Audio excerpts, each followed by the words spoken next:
है फ्रेंड्स, इस दीपक you watching LLB junction. दोस्तों, मेरे इस चैनल एलएलबी जंक्शन में आपका फिर से बहुत बहुत स्वागत है। दोस्तों, आज हम बात करेंगे कि चेक अगर बाउंस हो जाए तो आपको कौन सी प्रक्रिया से गुजरना पड़ता है, किस प्रोसीडिंग के अंतर्गत चेक बाउंस का केस होता है और इसकी क्या क्या प्रक्रियाएं हैं। दोस्तों, सबसे पहले आप ये समझें कि चेक बाउंस होता आखिर कैसे है, चेक बाउंस किस कारण से होता है। पहले इस चीज को समझे। चेक बाउंस होने का बहुत सारे कारण हो सकते हैं, चाहे वो इनसफिशिएंट फंड हो, वो जो चेक जिस बैंक के द्वारा निर्गत किया गया हो उस अकाउंट को क्लोज कर दिया गया हो, और भी बहुत सारे रीजन हो सकते हैं। तो अगर आपको किसी ने चेक दिया है, अमाउंट डाल के दिया है और आपने अपने निर्धारित समय में अपने चेक को अपने बैंकर्स के पास दिया, लेकिन उसमें फंड नहीं है, तो वो चेक क्या होगा, बाउंस हो जाएगा। अगर वो चेक बाउंस हो जाता है तो आपको क्या करना चाहिए। सबसे पहले तो चेक बाउंस होने के बाद आपको चेक देने वाले से बात करनी चाहिए। चेक जब देने वाले से बात करेंगे तो आपको यह पता चलेगा कि वो चेक का अमाउंट आपको सही तरीके से देना चाहता है या फिर नहीं देना चाहता है। अगर आपको ऐसा लगे कि वो चेक अमाउंट नहीं देना चाह रहा है तो आपको 1 महीने के अंदर, चेक बाउंस होने से 1 महीने के अंदर ही आपको वकालतन नोटिस भेजनी पड़ेगी। अगर 1 महीने का समय खत्म हो जाता है तो भी आपको घबराने की जरूरत नहीं है। बैंक आपको दोबारा चेक बाउंस करके दे सकती है। उसके लिए कुछ नॉमिनल चार्जेस होते हैं, 400 से 500 रुपए के बीच। अगर आपने वकालतन नोटिस भेज दिया है तो आपको उस नोटिस में 15 दिन का समय देना अनिवार्य होता है। उस वकालत नोटिस में यह लिखना पड़ता है कि मैंने आपको इस वजह से पैसे दिए थे और आपने सही समय पर मुझे नहीं लौटाए, और नहीं लौटाने का वजह से मैं आपको ये वकालतन नोटिस दे रहा हूं, और आपने जो चेक निर्गत किया था वो आज दिनांक इतने तारीख को बाउंस कर दिया गया है। और एक निर्धारित समय देना चाहिए कि सामने वाले उस समय के अंतर्गत ही आपके चेक अमाउंट को लौटा दे। इसके बावजूद भी अगर वो आपके पैसे रिटर्न नहीं करता है तो आपको एनआई एक्ट 138 के अंतर्गत कोर्ट में केस फाइल करना पड़ेगा।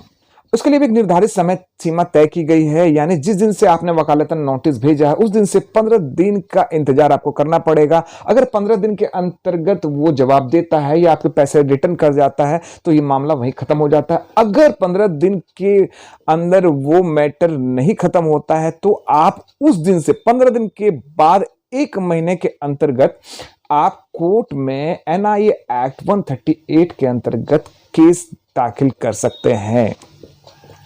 वो केस कंप्लेंट केस के रूप में किया जाएगा।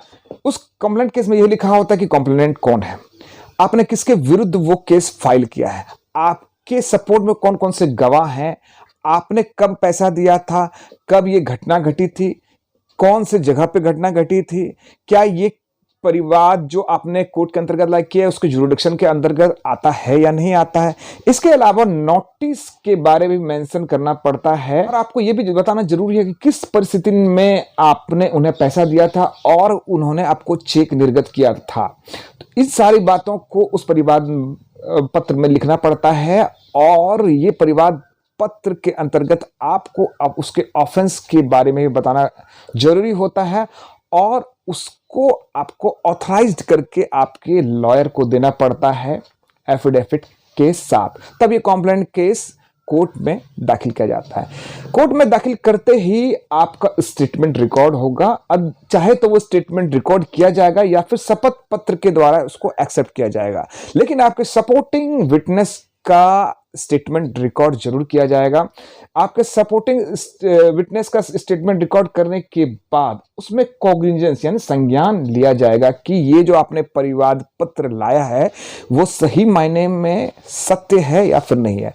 अगर वो सत्य पाया जाता है तो संज्ञान लेते हुए नोटिस निर्गत करने का आदेश पारित किया जाएगा एक्यूज्ड के विरुद्ध।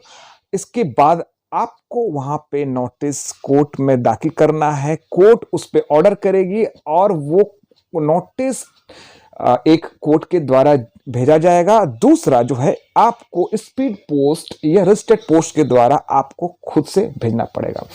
इसके बावजूद अगर वो वहां कोर्ट में नहीं आता है तो बिलेबल वारंट निकाला जाएगा, नॉन बिलेबल वारंट निकाला जाएगा। प्रत्येक तारीख पर। इसके बाद फिर 82 की प्रोसीडिंग चलाई जाएगी, फिर 83 यानी कुर्क की जब्ती की प्रोसीडिंग चलाई जाएगी।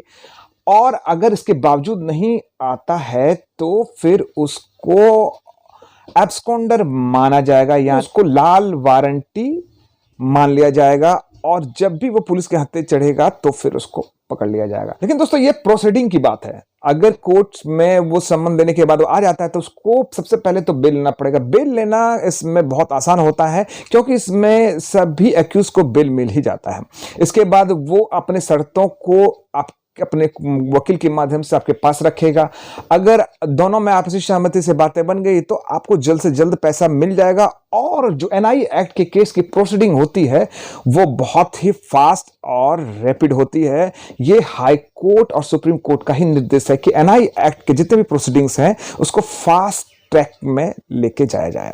तो दोस्तों आशा करता हूं कि आपको ये जानकारी पसंद आई होगी। अगर आपको ये मेरी जानकारी पसंद आई तो मेरे चैनल को लाइक, सब्सक्राइब और शेयर जरूर करें ताकि आपको नित्य प्रतिदिन मेरे द्वारा बनाए जाने वाले प्रत्येक वीडियो का आनंद मिलता रहे और आपको नई नई जानकारियां मिलती रहे।